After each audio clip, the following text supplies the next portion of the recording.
Today on Independent Wrestling Profiles, we'll be talking to the Throwback Dawson James.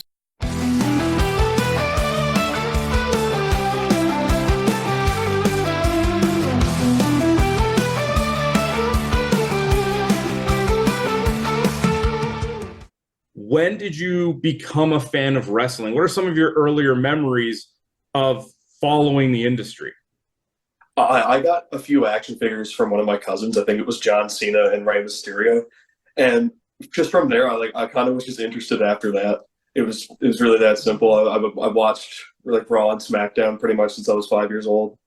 Still watching it, wrestling now. So your cousins gave you action figures before you even watched it? And did you even know who these people were that they were handing you? I was told their names, and that's all I remembered. And from there, that's pretty much what the rest of the story, Was it their influence that had you then start watching it as well? Like, were you watching it with them?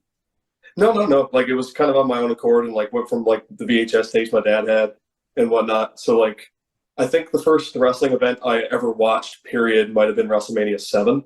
Because my father had that on VHS. So the main event was Hulk Hogan, Sergeant Slaughter. Yeah. So I got right into it after that. Do you remember like what elements of it that were like the most appealing to you, or what kind of made you think like, "Oh, I need to tune in next time"? Oh, it's the characters and the stories, 100%. Like, how do I put this? When you're a kid, you're more susceptible to liking the baby faces. Obviously, you want your hero to win. So when you have a good baby face and a good heel character to go along with the story, it's just magic. It's so easy to get wrapped up into the storylines and the characters, and you always want to see your hero coming on top.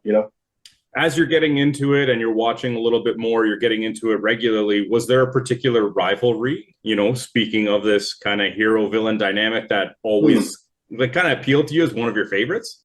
If we're talking about like overall favorites, I think Johnny Gargano versus Tommaso Ciampa from their 2016 NXT run.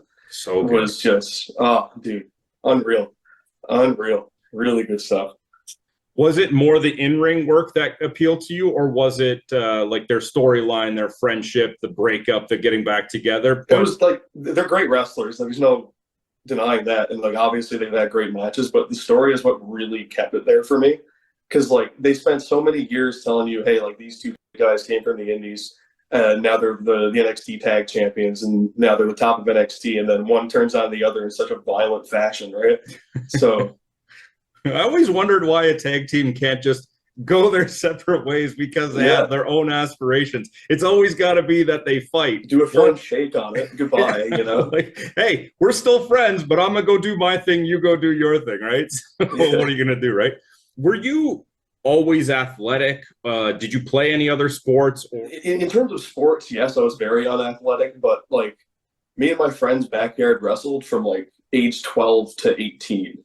So every single day, every other day, we were wrestling on a trampoline, wrestling on a trampoline. So like it's exercise, but I wouldn't consider myself like athletic growing up. No, not at all.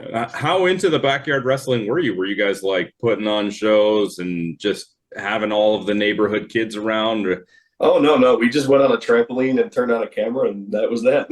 Whatever happened after that. You didn't face any resistance, like No. Family or even like friends, parents, like, hey, don't hurt our kid. It kept me out of the house, so they were okay with it. So you're following all of the professional ranks, and you're watching your favorites and things like that. Are you going to any shows locally? Like, are you getting into independent wrestling as well, or is it primarily just from a distance with the professional ranks? Oh, it's from a distance. So like I'm from Port aux Basques, Newfoundland, like that area. Like I'm just down the coast on a little fishing town. Maybe like 200 people live there. So there is literally no wrestling. Yeah, like we maybe get a show every like 5 years from a Nova Scotian promotion. I think the last like Newfoundland promotion that I saw live was Legend City Wrestling back in 2014. So with such little influence from the independents like around you, how do you actually get motivated into taking the step into like training into wrestling when you kind of have only a loose connection to it at this point? A dream, brother, a dream. No, legit. It's just like you do so much of something that you don't want to do eventually gets you to thinking, hey, like, why am I not pursuing my absolute dream? You know what I mean? Doesn't matter what you have to do to go do it. Like, I had to move provinces to go train in Nova Scotia, but it's like, what else can you do? You solely moved to Nova Scotia for the purposes of Yeah. training in wrestling? Yeah. How do you make that decision? Was there any hesitation? Was there any pushback from society, from family, things like that? Or were you just like, you know what? I'm doing my thing.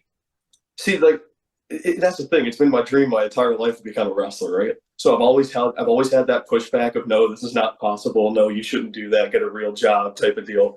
But it's like, after hearing it so much, and I still felt the same way of, hey, I really want to wrestle.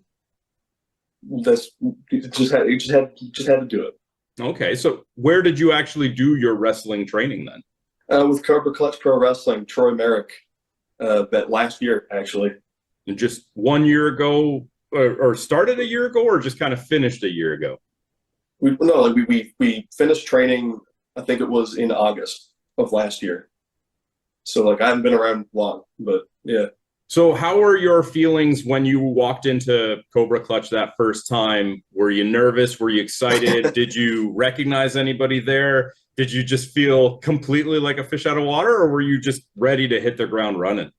So it's a unique environment because it was in a bar out in Brooklyn, Nova Scotia. So not exactly what you would expect a wrestling ring to be inside of, but God, I was nervous. It's one of those situations where it's like, oh, am I breathing right around this person? Like, what do I say to the, like, the whole social aspect was a bit awkward, but over time, it just, you get comfortable with it.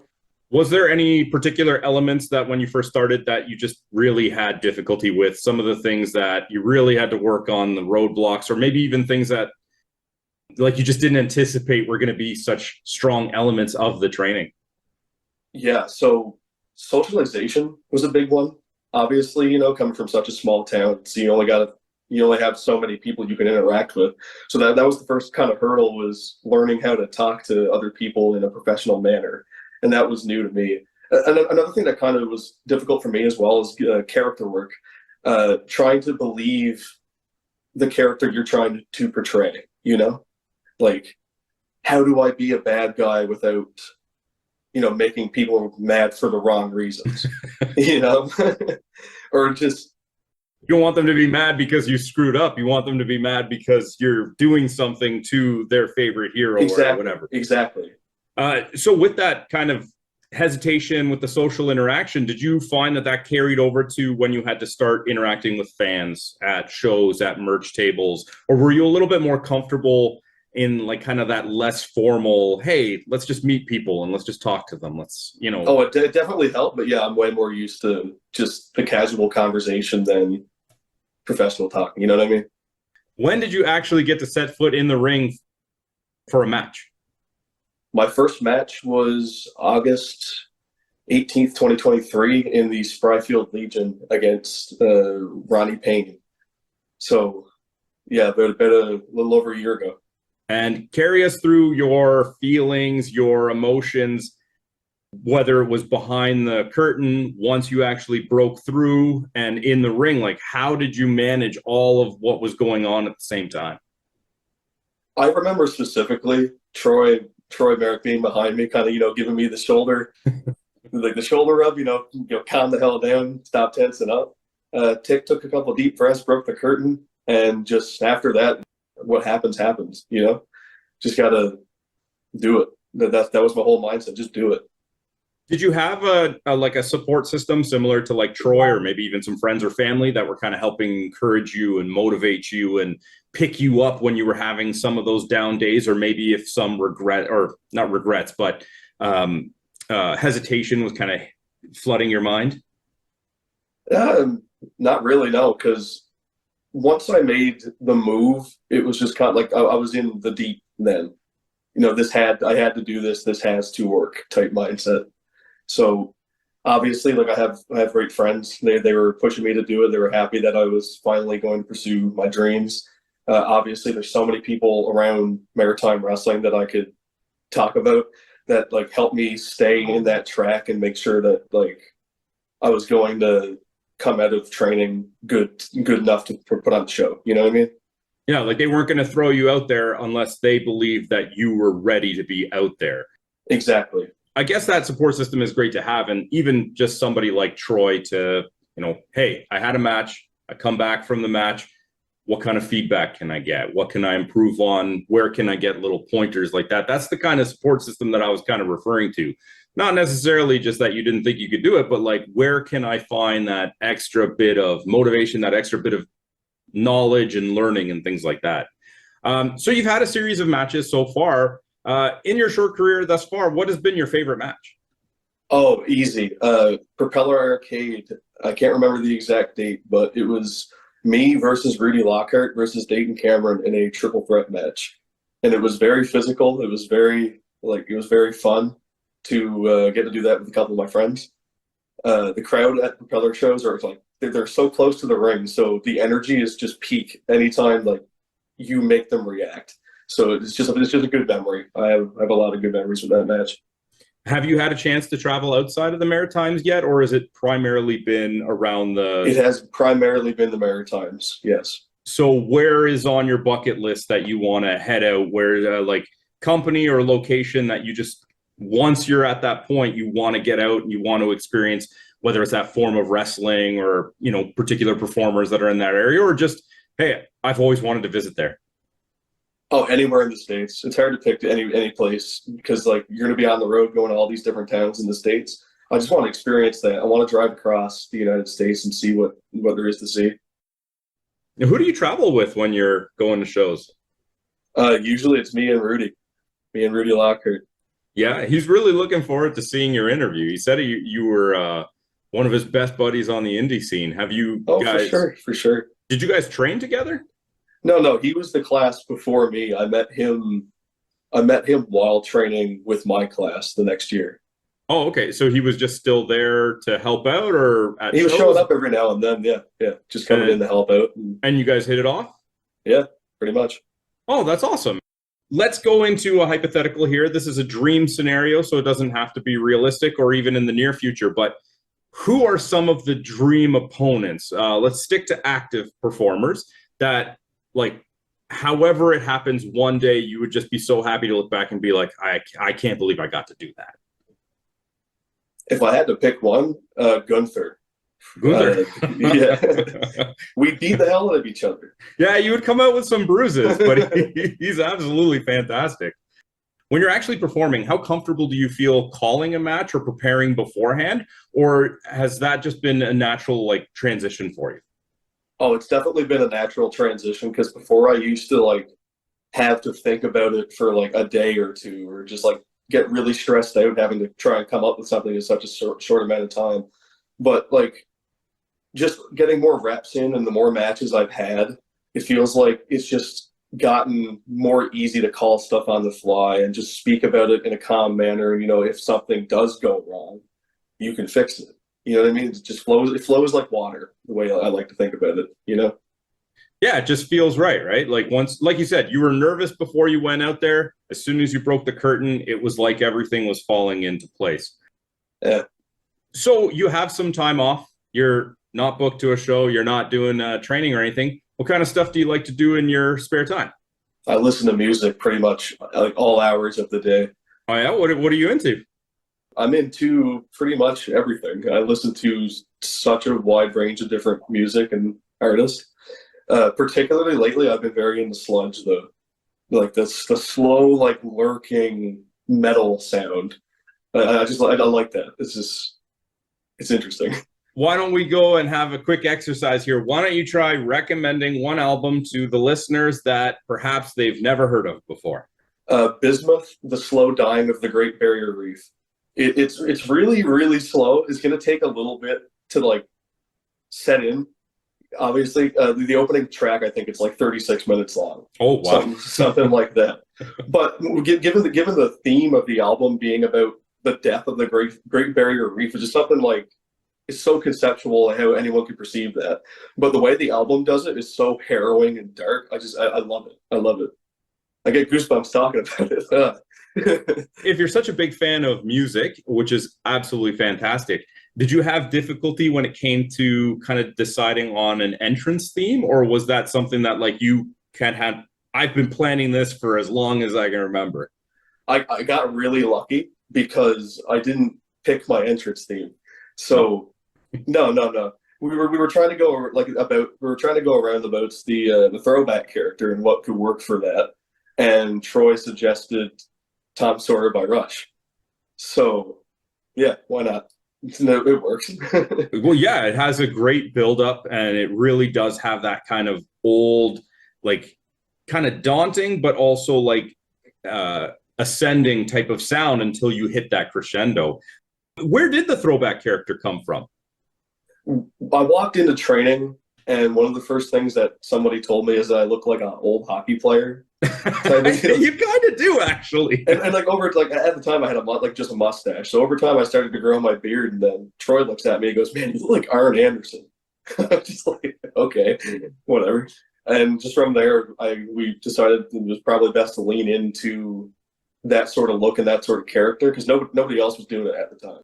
Well, and you need to come up with something that's going to let you stand out. And I mean, hockey's had enforcers forever as well, too. So it's definitely a nice transition from one to the other. Have you had any cool experiences happen since you've been wrestling, or any people that you met that you were just like kind of, oh, wow, like I wrestled an event for Epic Pro Wrestling, and I met a guy named Bob McKierney. Okay. Now, this was a memorial show for his son who had passed. And I was fortunate enough to get in the ring with Bob and do some work with him.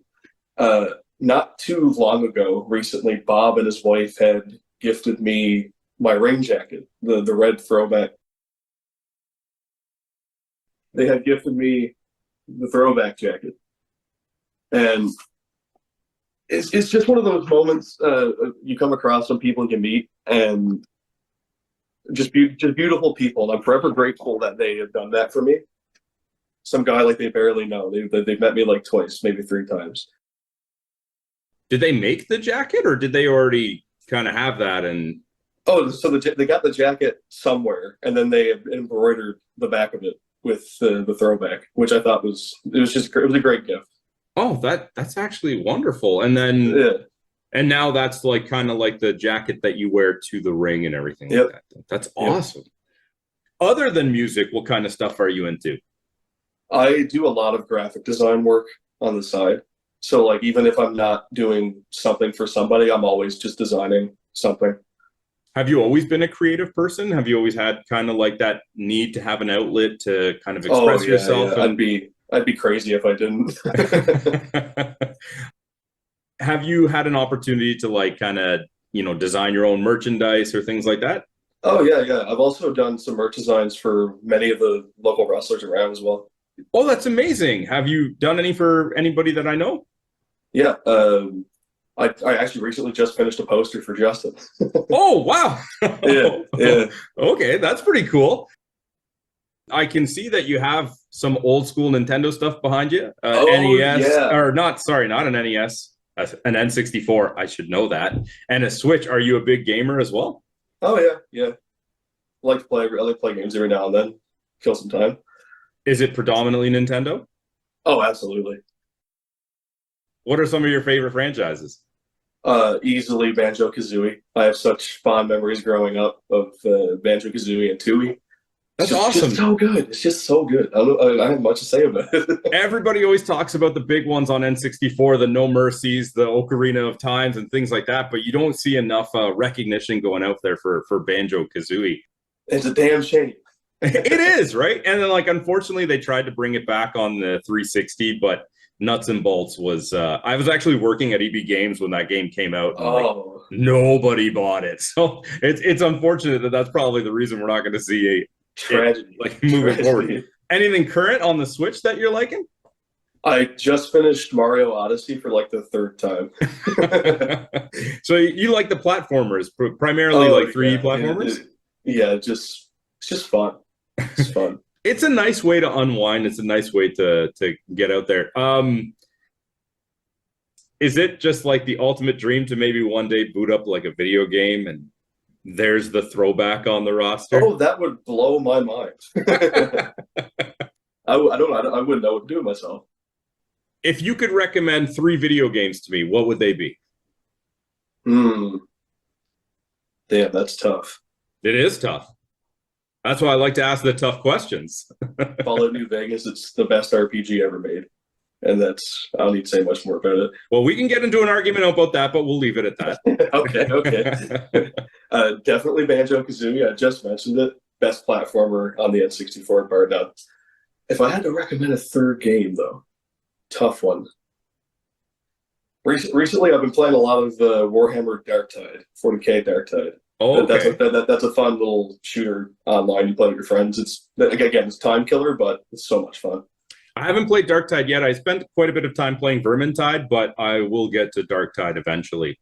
Oh, yeah, brother.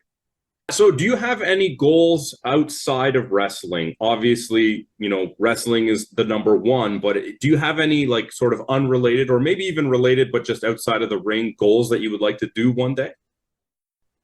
I mean, mainly right now, I would love to try and get my graphic design business off the ground. I really like doing it, and I'm good at it. So, like, it's just if I can get that to if I can design for as many people as I possibly can, that's definitely a goal for me. Were you self-taught or did you go to school for? I'm self-taught. Yeah, self-taught. Okay. I'm having a hard time thinking about a big goal. I live in the present like so often. It's just so hard to think about tomorrow. You know what I mean? Yeah, but I mean, obviously, we're always working for tomorrow, right? When you hit the gym today, it's for your match tomorrow. When you are talking to, a young fan today, it's so that maybe one day that they can pursue the dream themselves, right? Is there any people that you met, maybe like more celebrity-wise, that you were like, wow, I can't believe I'm in a locker room with so-and-so? Maybe Sarah Dunsworth from the Trailer Park Boys. And like I didn't like I haven't met her, like I barely said anything to her, but like it was just, hey, wait, this is cool. I saw her on TV once, Were you a Trailer Park Boys fan, or was it somebody had to I love Trailer Park Boys. I love Trailer Park Boys. Do you like shit movies? Like, do you like fun bad movies? Yeah, love them. Yeah, right? Like, what are some of your favorites? Oh, dude, have you ever seen Troll 2? Where it's no. I have not. I have watched enough videos on it and I've heard enough about it that I feel like I know it. But like, it's so hard to imagine that I would enjoy my time watching Troll 2. I don't know. It's like, it's so absurd. It's almost hard not to enjoy it, Like, it's so impressively bad. How did you get into watching that? Like, did somebody... I can't remember. Tubi. It was on Tubi.